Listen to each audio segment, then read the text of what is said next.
జాతీయ స్థాయిలో యూనివర్సిటీ గుర్తింపు తీసుకురావాలని ట్రిపుల్ డైరెక్టర్ ఆచార్య కొక్కిరాల వెంకట గోపాల ధనబాలాజీ అన్నారు. జాతీయ స్థాయిలో యూనివర్సిటీ గుర్తింపు తీసుకురావాలి అని ట్రిపుల్ డైరెక్టర్ ఆచార్య బాలాజీ అన్నారు. రాజీవ్ గాంధీ యూనివర్సిటీ విద్యార్థి నళిని నేషనల్ యోగాకి ఎంపికైన సందర్భంగా ట్రిపుల్ డైరెక్టర్ ఆచార్య కొక్కిరాల వెంకట గోపాల ధనబాలాజీ ఆమెను అభినందించారు. గుంటూరు జిల్లా ఆచార్య నాగార్జున విశ్వవిద్యాలయంలో జరిగిన రాష్ట్ర స్థాయి యోగా పోటీల్లో విజయం సాధించిన ట్రిపుల్ విద్యార్థులను అభినందించారు. డిసెంబర్ 8 నుండి డిసెంబర్ 11 వరకు జరిగిన యోగా పోటీల్లో రాజీవ్ గాంధీ యూనివర్సిటీ విద్యార్థులు ఇంజనీరింగ్ ద్వితీయ సంవత్సరం చదువుతున్న 5 పాల్గొనగా వై నళిని జాతీయ యోగాకు ఎంపికైంది. ఈ కార్యక్రమంలో ఓఎస్డీ సుధాకర్ బాబు, పరిపాలనాధికారి మునిరామకృష్ణ, డీన్ పొర్ల మోహన్ కృష్ణ చౌదరి తదితరులు పాల్గొన్నారు. ఉద్యోగులు స్పందనకు వచ్చే ముందు సమస్యలపై పూర్తి స్థాయిలో అవగాహన కలిగి స్పందనకు రావాలని జిల్లా రెవెన్యూ అధికారి ఎం గణపతి చెప్పారు. శుక్రవారం ఉద్యోగుల సమస్యలపై కలెక్టరేట్ లో స్పందన నిర్వహించారు. ఉద్యోగులు వివిధ సమస్యలపై పూర్తి స్థాయిలో అవగాహన కలిగి ఉండాలన్నారు. సమస్యలపై అర్జీలు స్వీకరించారు. ఉద్యోగుల స్పందనలో 4 అర్జీలను స్వీకరించారు. ప్రతి నెల నిర్వహించే ప్రభుత్వ ఉద్యోగుల స్పందన కార్యక్రమానికి వచ్చే సమస్యలను జిల్లా స్థాయిలో అర్జీలు వస్తే సంబంధిత అధికారులకు పరిష్కారానికి పంపుతామని, రాష్ట్ర స్థాయిలో వచ్చిన అర్జీల సమస్యలను ప్రభుత్వానికి పంపుతామని ఎం గణపతి తెలిపారు. జాతీయ వినియోగదారుల దినోత్సవాన్ని పురస్కరించుకుని బలగా మున్సిపల్ హైస్కూల్లో అవగాహన సదస్సు నిర్వహించారు. జాతీయ వినియోగదారుల దినోత్సవాన్ని పురస్కరించుకుని జిల్లా అధికారుల ఆదేశాల మేరకు advocates association for social responsibility and awareness ఆధ్వర్యంలో బలగా మున్సిపల్ హైస్కూల్లో అవగాహన సదస్సు నిర్వహించారు. ఈ సదస్సుకు తూనికలు కొలతల శాఖ జిల్లా అధికారులు, సహాయ కంట్రోలర్ విశ్వేశ్వరరావు, ఇన్స్పెక్టర్ రాజా రమేష్ హాజరై విద్యార్థులకు డెమో రూపంలో అవగాహన కల్పించారు. విద్యార్థుల సందేహాలను నివృత్తి చేశారు. వాకర్స్ క్లబ్ మాజీ గవర్నర్, సీనియర్ న్యాయవాది ఇందిరా ప్రసాద్ వినియోగదారుల చట్టం 2019 యొక్క ఆవశ్యకత వివరించారు. ఆసరా జిల్లా అధ్యక్షుడు గంజి ఎజ్రా వినియోగదారుల హక్కులు, బాధ్యతలు, మోసాల నివారణ, అప్రమత్తత విద్యార్థులకు అవగాహన కల్పించారు. ఆసరా ప్రతినిధి న్యాయవాది కట్టా పార్థసారథి సైకిల్ వినియోగంలో నాసిరకం పార్టులు వాడితే జరగబోయే ఇబ్బందులు, అత్యంత అవసరమైన బ్రేక్ వైర్ నాసిరకం వాడితే ప్రాణానికే ప్రమాదమని, ఎస్ఐ మార్కు గల విడిభాగాలనే వాడాలని విద్యార్థులకు సూచించారు. కార్యక్రమంలో ఆసరా ప్రతినిధి లకినాని రవికుమార్ తో పాటు హైస్కూల్ ప్రధాన ఏవి మురళీకృష్ణ, ఉపాధ్యాయులు వి శరత్ బాబు, సిహెచ్ రాజేశ్వరి, విద్యార్థులు పాల్గొన్నారు. నిరుపేద చేనేత కార్మికులకు పింఛన్లు మంజూరు చేయాలని కోరుకున్న చేనేత కార్మికులు పోలాకి మండలం మవగాం క్యాంపు కార్యాలయంలో చౌడేశ్వరి చేనేత సహకార సంఘం ఆధ్వర్యంలో నిరుపేద చేనేత కార్మికులకు పింఛన్లు మంజూరు చేయాలని కోరుతూ ఆంధ్రప్రదేశ్ రాష్ట్ర మాజీ ఉప ముఖ్యమంత్రి, జిల్లా పార్టీ అధ్యక్షులు, నర్సనపేట సీనియర్ శాసనసభ్యులు ధర్మాన కృష్ణదాస్ ని చేనేత కార్మికులు కోరారు. వెంటనే సీనియర్ శాసనసభ్యులు ధర్మాన కృష్ణదాస్ ఏడీ హ్యాండ్లూమ్ వారితో మాట్లాడి సమస్య పరిష్కారానికి కృషి చేశారు. అనంతరం రాష్ట్ర బీసీసీఎల్ జోనల్ ఇన్ఛార్జ్, నర్సనపేట నియోజకవర్గ యువ నాయకులు ధర్మాన కృష్ణ చైతన్యని చేనేత కార్మికులు కలిశారు. కార్యక్రమంలో చౌడేశ్వరి చేనేత సహకార సంఘ ప్రతినిధులు వట్టి గణేష్, మానం శివ తదితరులు ఉన్నారు.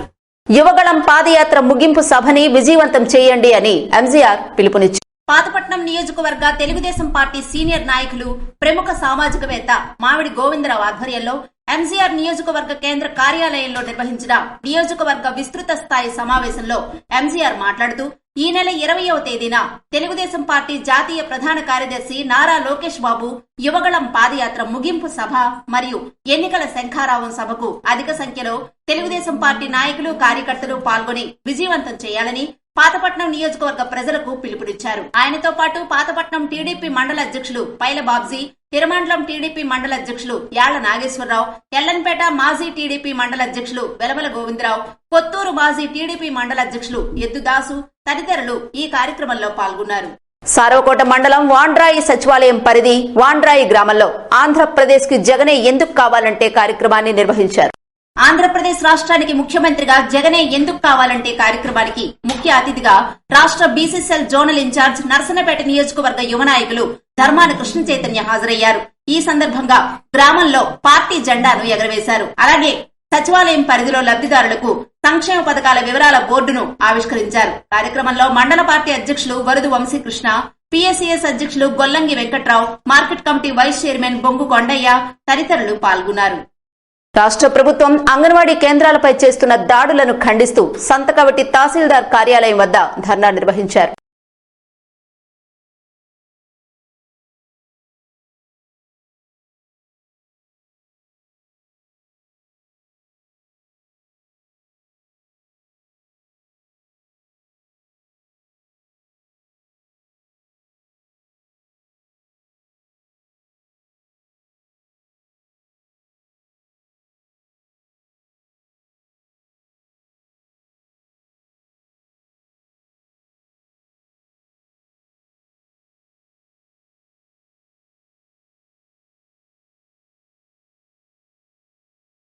అన్ని దానాల్లోనూ అన్నదానం గొప్పది అని గొండు శంకర్ అన్నారు.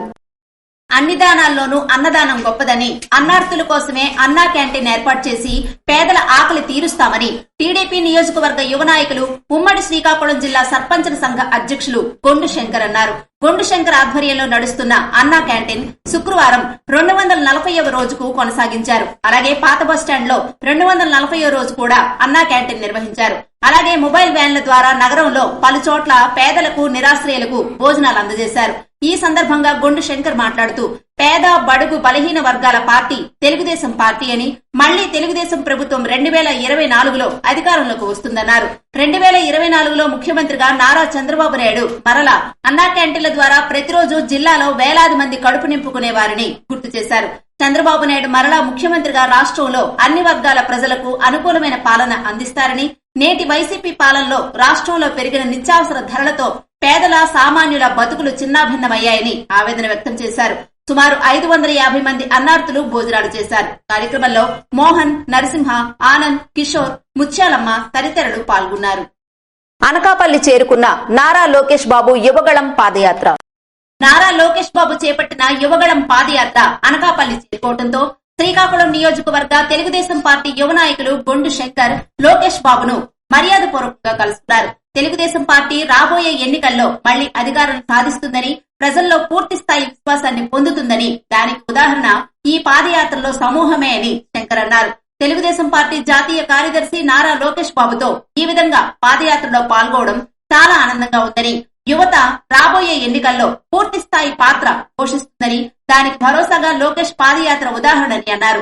ఉత్తరాంధ్రలో జరుగుతున్న ఈ పాదయాత్రలో జనసమూహం పూర్తి స్థాయిలో జేజేలు పలుకుతుందని, ఇది విజయానికి సంకేతమని తెలిపారు.